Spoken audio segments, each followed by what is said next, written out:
हुनर तेरा, कला तेरी, दब के कहाँ ये रह गई। ढूंढो मुझे, पहचानो मुझे, तुमसे ये वो कह रही। बनारस की पहचान शिक्षा, धर्म, अध्यात्म, संगीत और संस्कृत के क्षेत्र में सदियों से है। पूरी दुनिया में बनारस यानी काशी इन्हीं विशेषताओं के कारण प्रसिद्ध तो है ही, अपनी विभिन्न कलाओं के कारण भी इस प्राचीनतम शहर की एक अलग पहचान है।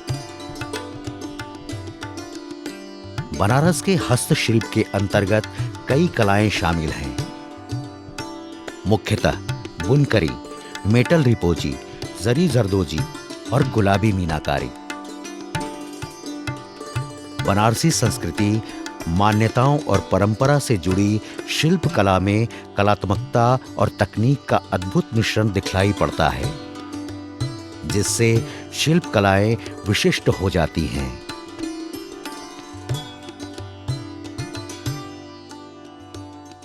बनारस एक आध्यात्मिक नगरी होने के साथ साथ हस्तशिल्प के क्षेत्र में काफ़ी बड़ा अपना भूभाग को समेटे हुए है। और बनारस हमारे कार्यालय के हस्तशिल्प सेवा केंद्र कार्यालय के 19 जिलों में को देखता है। 19 जिलों में बहुत सारे अलग अलग शिल्प कार्य हैं, जिसमें बनारस में ही जरी जरदोजी, मेटल रिपौजी, भदोई के कारपेट, जरी जरदोजी के सिवाय बहुत तरह के एम्ब्रॉयडरी होते हैं, स्टोन, सॉफ्ट स्टोन कार्विंग है, गुलाबी मीनाकारी है, बीट्स, ग्लास बीट्स का क्राफ्ट है और इस तरह से बहुत सारे क्राफ्ट यहाँ पे प्रचलित हैं। गुलाबी मीनाकारी 2014 से पहले लगभग मृत प्राय हो चला था, जिसको कि यहाँ पर कुछ कारीगरों ने जिंदा रखा है और अब उस मुकाम तक उसको पहुँचा दिया है कि यह आगे बढ़ता ही जा रहा है। और इसमें आज के दिन में लगभग 400 कारीगर जो जुड़े हुए हैं, जो कि हमारे यहाँ से पंजीकृत हैं और जिनको शिल्पी पहचान पत्र जारी हुआ है। बनारस की हस्तशिल्प कलाओं में गुलाबी मीनाकारी का नाम प्रमुखता से लिया जाता है। प्राचीन काल से ही इस हस्तशिल्प का प्रयोग सांस्कृतिक विरासत के हिस्से के रूप में होती रही है। मीनाकारी धातु की सतह पर खनिज पदार्थों को मिलाकर सजाने की कला है। धातुओं पर डिजाइन उकेरने के बाद उसमें रंग भरे जाते हैं।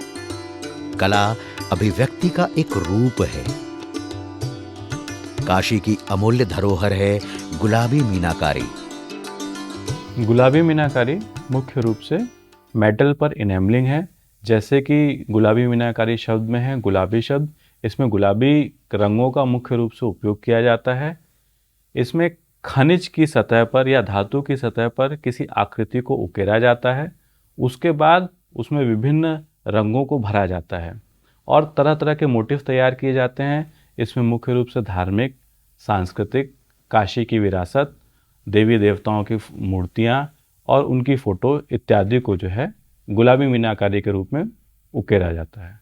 जो भी बनाई गई कलाकृतियाँ हैं उसको जो है कारीगर अपनी कला के रूप में गुलाबी मीनाकारी के बनाए हुए विभिन्न कलाकृतियों में उकेरते हैं, ताकि वो काशी की संस्कृति और सभ्यता को देश विदेश में जो है प्रचारित कर सकें। गुलाबी मीनाकारी में रंगों को सही ढंग से सेट करने के लिए निर्धारित तापमान की जरूरत होती है। मीनाकारी का आधार रंग सफेद होता है और इसी के ऊपर दूसरे चटक एवं चमकीले रंगों से चित्र बनाए जाते हैं। यह एक जटिल कलात्मक कार्य है, जिसे कई चरणों से होकर गुजरना पड़ता है। सही मायने में गुलाबी मीनाकारी चित्रकारी की कला है। गुलाबी मीनाकारी भारत में 16-17 सेंचुरी में मुगल पीरियड में आई और इसके जो प्रोसेस में इसके 7 स्टेप्स होते हैं। पहला ड्राइंग अथवा डिजाइन होता है, दूसरा गढ़त होता है जिसमें हम सोने और चांदी के गढ़त बनाते हैं, और तीसरा इनग्रेविंग होता है जिसके हम उसके सरफेस को रफ करते हैं और उस पर डिजाइन बनाते हैं। फिर चौथा मीनाकारी होता है, इसके ऊपर हम मीनाकारी करते हैं। और इसके ऊपर इसके बाद मीनाकारी के बाद जो white non transparent white opaque colour जो होता है उसको हम पेंटिंग करते हैं गुलाबी रंग से, और इसके बाद जड़ाई, और इसके बाद गुजाई और पोहाई, ये 7 स्टेप्स मिलके एक पूरा गुलाबी मीनाकारी तैयार होता है। इसके कलर मेटल ऑक्साइड से बनते हैं, जैसे ब्लू कोबाल्ट और white titanium, green copper, yellow vanadium, brown magnesium, और वैसे इसका पिंक गोल्ड के ऑक्साइड से बनता है। और इसको चंदन के तेल में मिला के लगाते हैं। 850 डिग्री सेंटीग्रेड पे ये हीट होता है, और इस तरह एक पूरा गुलाबी मीनाकारी का प्रोडक्ट प्रोसेस कंप्लीट होता है। बनारसी गुलाबी मीनाकारी का उद्भव मुगल काल में हुआ है। मध्य एशिया सहित दूसरे कई देशों में मीनाकारी का प्रचलन था, लेकिन भारत में मीनाकारी के साथ ही कई कला परंपराएं मुगल शासक अपने साथ लेकर आए। भारत में मीनाकारी की शुरुआत 15वीं सदी में मानी जाती है, लेकिन बनारस में इसका उद्भव 18वीं सदी में माना जाता है। गुलाबी मीनाकारी चूंकि आया बहुत पुराने, फारस से आया, ईरान से आया, और ये मुगलों के काल में इसकी काफ़ी ज़्यादा प्रचलित हुआ, काफ़ी ज़्यादा ये विख्यात हुआ। मीनाकारी का कार्य मुख्य रूप से जयपुर राजस्थान में और दिल्ली में होता है, लेकिन बनारस का गुलाबी मीनाकारी गुलाब के कारण ही अपनी प्रसिद्धि ली हुआ है, और पिंक कलर के चलते गुलाबी रंग के कारण ज़्यादा प्रसिद्ध है। यह चूँकि वाइट कलर के बेस पे तैयार किया जाता है, जबकि राजस्थान वाले, जयपुर वाले, दिल्ली वाले जो होते हैं वो काला, नीला, हरा, पीला, इन सभी पे होते हैं। लेकिन जो भी मीनाकारी है, बनारस की मीनाकारी, वह वाइट मेटल के आधार पे दूसरे मेटल पे एम्बोजिंग का काम, एनामेलिंग का काम करते हैं, और गुलाबी मीनाकारी में ही सबसे ज़्यादा आभूषण और अलग अलग चीज़ें बनाते हैं लोग। बनारस की तंग गलियों में रहने वाले कारीगरों ने गुलाबी मीनाकारी कला को अपनाया और पीढ़ी दर पीढ़ी इसकी खिदमत करते रहे। सबसे पहले मीना का प्रयोग कर नवाबों के लिए वस्तुएं तैयार की जाने लगी। बाद में आभूषण, सजावटी सामान, मूर्तियों आदि में भी गुलाबी मीनाकारी का प्रयोग होने लगा। बनारसी गुलाबी मीनाकारी का सांस्कृतिक एवं ऐतिहासिक महत्व है। यह एक पारंपरिक कला ही नहीं, बल्कि देश की सांस्कृतिक विरासत का भी प्रतीक है।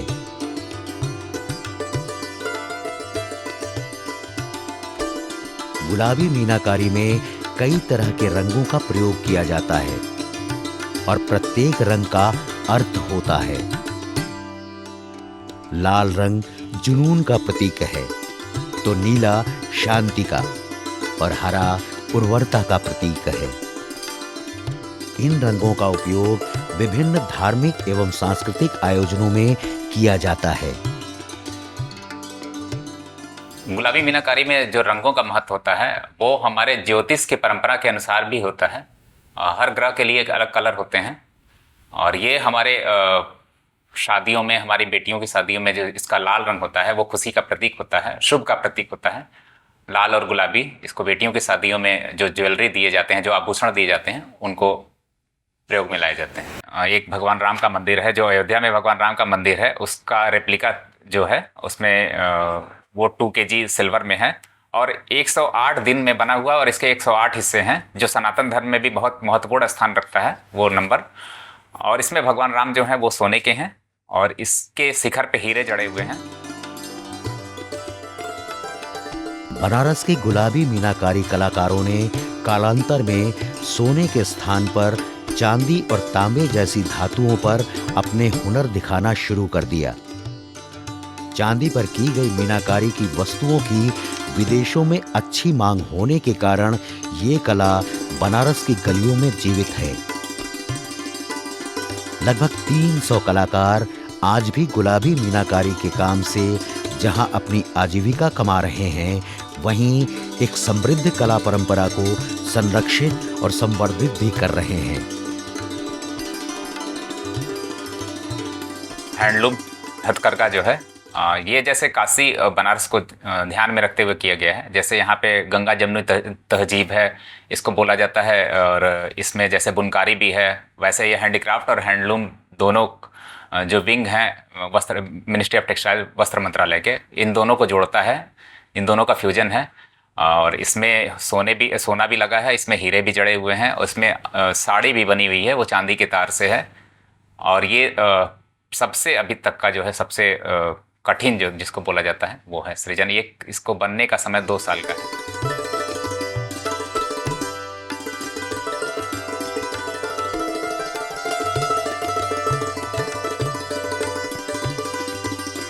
एक दौर ऐसा भी आया जब गुलाबी मीनाकारी की समृद्ध परंपरा गायब होने लगी थी।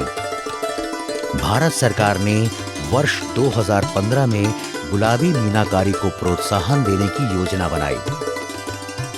पारंपरिक हस्तशिल्प और कारीगरों को प्रशिक्षण, वित्तीय सहायता और बाजार में मंच उपलब्ध कराने के सरकारी प्रयासों का सकारात्मक असर पड़ा। सरकारी मदद के चलते आज 200 से ज्यादा महिलाएं गुलाबी मीनाकारी का काम कर रही हैं। इन कारीगर महिलाओं के लिए गुलाबी मीनाकारी आमदनी का जरिया बन गई है। काशी की अद्भुत कला है जो गुलाबी मीनाकारी। यहाँ पे बहुत सारे हैंडीक्राफ्ट है, जिसमें से सबसे अच्छा गुलाबी मीनाकारी है। राष्ट्रीय पुरस्कार कुंज बिहारी सिंह ने मुझे ये कला सिखाई है, और ये कला बहुत अद्भुत है और बहुत प्रसिद्ध कला है। और ये कला सीख के मुझे बहुत खुशी हुई है, और इस कला को सीखने से मेरी अच्छी आमदनी हुई है। और ये कला एक ऐसी कला है जिसको पहले पुरुष ही करते थे, अब महिलाएं करना शुरू की हैं। ये काम हम 9 सालों से कर रहे हैं, और इस काम में अब बहुत सी ऐसी लड़कियां हैं, महिलाएं हैं, औरतें जो घर का काम करके यहाँ पे आती हैं, करती हैं, सीखती हैं, जिससे उनकी भी अच्छी खासी आमदनी होती है। पहले हम कुछ समय पहले हम लोगों को नहीं करने को मिलता था, लेकिन आज कुंज बिहारी सर ने हम लोगों को मौका दिया है, और हम लोगों ने ये काम किया है, और बहुत ऊंचे स्तरों पर इसको ले जाके हम लोगों ने दिखाया है सबको। और इस कला की वजह से ही हमको अभी राज पुरस्कार मिला है। केंद्र सरकार के प्रोत्साहन से बनारसी गुलाबी मीनाकारी का रंग पूरी दुनिया में चटक होने लगा है। इससे हस्तशिल्पियों और कारीगरों को एक नई पहचान मिली है। प्रधानमंत्री द्वारा वैश्विक नेताओं को गुलाबी मीनाकारी की वस्तुएं उपहार में देने के बाद मानो इस परंपरा हस्तशिल्प की रौनक ही लौट आई हो। काशी एक पुरातन प्राचीन शहर है।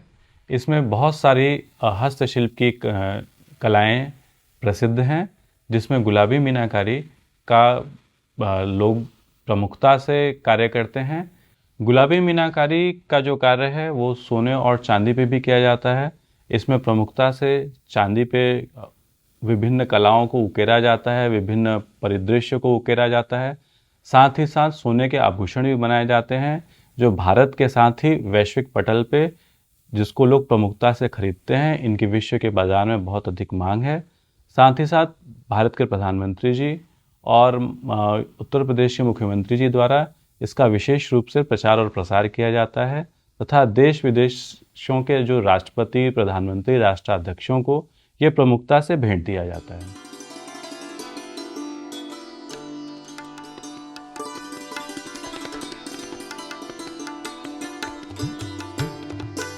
केंद्र सरकार द्वारा गुलाबी मीनाकारी के प्रोत्साहन प्रयासों के साथ ही उत्तर प्रदेश सरकार ने इसे एक जिला एक उत्पाद की श्रेणी में रखने की घोषणा कर दी।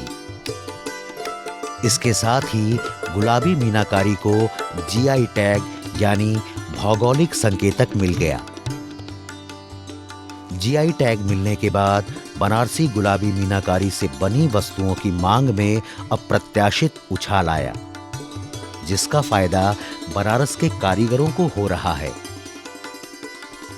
गुलाबी मीनाकारी एक समय करीब 10-12 साल पहले सिल्वर रेट फ्लक्चुएट के कारण, सिल्वर और गोल्ड का रेट फ्लक्चुएट हुआ था, तो उस समय काफ़ी लोग काम छोड़ के चले गए थे। ये काम न के बराबर हो गया था। फिर आदरणीय प्रधानमंत्री जी सरकार के प्रयासों के द्वारा जो है इसमें काफ़ी जान फूंकी गई। काशी की गलियों से निकलकर ये विश्व पटल पर छा गया, और इसके जो कलर हैं और इसके रंग जो हैं और चटक हो गए। 2013 में जीआई के लिए ये फाइल हुआ, ये क्राफ्ट, और 2015 में, मार्च 2015 में इस क्राफ्ट को जीआई मिला। और इससे पूरे विश्व में इसकी प्रसिद्धि मिली और हमारे उत्तर प्रदेश सरकार में ने इसको ODOP में शामिल किया, 1 डिस्ट्रिक्ट 1 प्रोडक्ट, जो 1 जिला 1 उत्पाद में होता है। और उसकी वजह से काफ़ी इसको प्रसिद्धि भी मिली और काफ़ी काम भी मिला। पूरी दुनिया में गुलाबी मीनाकारी की मांग बढ़ने के बाद कारीगरों की कमी दूर करने के लिए युवाओं को प्रशिक्षण प्रदान कर उन्हें इस कला से जुड़ने के लिए प्रोत्साहित किया जा रहा है। गुलाबी मीनाकारी को आधुनिक स्टार्टअप के रूप में भी बढ़ावा देने की कोशिश की जा रही है। काशी में चल रही गुलाबी मीनाकारी क्राफ्ट, जो कि बहुत पूर्व समय से चलती आ रही है, इसको लुप्तप्राय होने लगी थी, लेकिन इस कार्यालय के माध्यम से कई ट्रेनिंग प्रोग्राम चले गुलाबी मीनाकारी में, जिससे कि नए युवाओं को जोड़ने का अवसर मिला। और आज के समय में इस शिल्प के माध्यम से बहुत सारे युवाओं को रोजगार प्राप्त हो रहा है तथा वो स्वावलंबी बन रहे हैं। वाराणसी के गाय घाट और ब्रह्मा घाट के आसपास से रहने वाले कई युवा हस्तशिल्पियों ने गुलाबी मीनाकारी में अपने स्टार्टअप कार्यों को शुरू किया है, जिनका काफ़ी सारा ऑर्डर विदेशों से और इस देश के अंदर भी खपत हो रहा है, जिससे उनकी आय में लगातार इजाफा हो रहा है और इस वाराणसी की इस विशिष्ट क्राफ्ट को पहचान भी मिल रही है।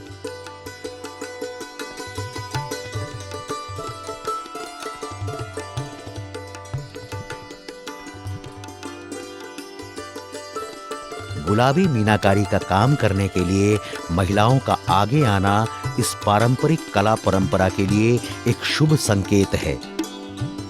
कला कर्म से महिलाओं को समाज में जहां मान सम्मान मिल रहा है, वहीं वे आर्थिक तौर पर स्वावलंबी बनने में भी कामयाब हो रही हैं। एक समय था कि ये पूरी तरह जब खत्म हो चुका था, लेकिन अभी सरकार की योजनाओं के फलस्वरूप इसमें काफ़ी संख्या में महिलाएं जुड़ने लगी हैं। जो पढ़ी लिखी महिलाएं, पढ़ी लिखी लड़कियां हैं, वो भी, और हाउसवाइफ, वो सभी जुड़ने लगी हैं और इसको अपने आजीविका का माध्यम भी बना लिया उन्होंने। ये महिला सशक्तिकरण और आत्मनिर्भर भारत के लिए बहुत सराहनीय प्रयास है। मैं गुलाबी मीनाकारी के आर्टिजन हूँ। मैं यहाँ गणित का काम, मतलब प्रोडक्ट बनाने का काम करती हूँ। जैसे ईयरिंग हुआ, गले का नेकलेस हुआ, ये सब मैं बनाती हूँ यहाँ पे। मैं यहाँ पे रेगुलर काम करती हूँ, जिससे मुझे काफ़ी इनकम होता है। कुंदन सहित सोने पर भी बनारस के कारीगर गुलाबी मीनाकारी का काम कर रहे हैं। सोने के आभूषणों में गुलाबी मीनाकारी किए जाने से लोगों का ध्यान आकृष्ट हुआ है। ऐसा लगता है मानो ज्वेलरी क्षेत्र में बनारस के गुलाबी मीनाकार परचम लहराने के करीब हैं। बाजार का विस्तार होने से निसंदेह मीनाकारों को लाभ होगा। ये हमारा पुश्तैनी कार्य है और धीरे धीरे और आगे बढ़ जाए तो थोड़ी अच्छी होगी भविष्य के लिए। ज्वेलरी के रूप में गुलाबी मीनाकारी काम हो रहा है, जिसमें गले में बनता है सेट, हाथ में कड़े बनते हैं, छंद, पिछली, ककनी, ये सब बनते हैं। गुलाबी मीनाकारी में एक प्रोड्यूसर कंपनी भी बना रहा है और वह उन्हीं के गायघाट वाले इलाके में, बनारस के गायघाट वाला इलाका में जो कारीगर हैं उनके लिए किया जा रहा है। और उस प्रोड्यूसर कंपनी के में जो भी हमारे डायरेक्टर हैं, उसमें यानी 75% से ज़्यादा जो डायरेक्टर हैं, उसके संचालक हैं, वो शिल्पी लोग ही हैं। और इन शिल्पियों के द्वारा वो अच्छे से विकास कर सके, उसके लिए हमारे कार्यालय के द्वारा उनको आर्थिक सहायता भी दी जा रही है और विभिन्न कार्यक्रमों के माध्यम से शिल्पियों का बहुत कुछ किया जा रहा है। उनका बीमा कराया जा रहा है, उनका एनरोलमेंट किया जा रहा है, उनको सस्ते ब्याज दर पे लोन दिया जा रहा है और भी अलग अलग डिजाइन कार्यशाला, प्रशिक्षण, पब्लिसिटी, सभी तरह की सुविधाएं उनको दी जा रही है। धर्म, शिक्षा, साहित्य, संगीत की पहचान वाली काशी गुलाबी मीनाकारी की परंपरागत कला को एक नई पहचान देने की राह पर अग्रसर है।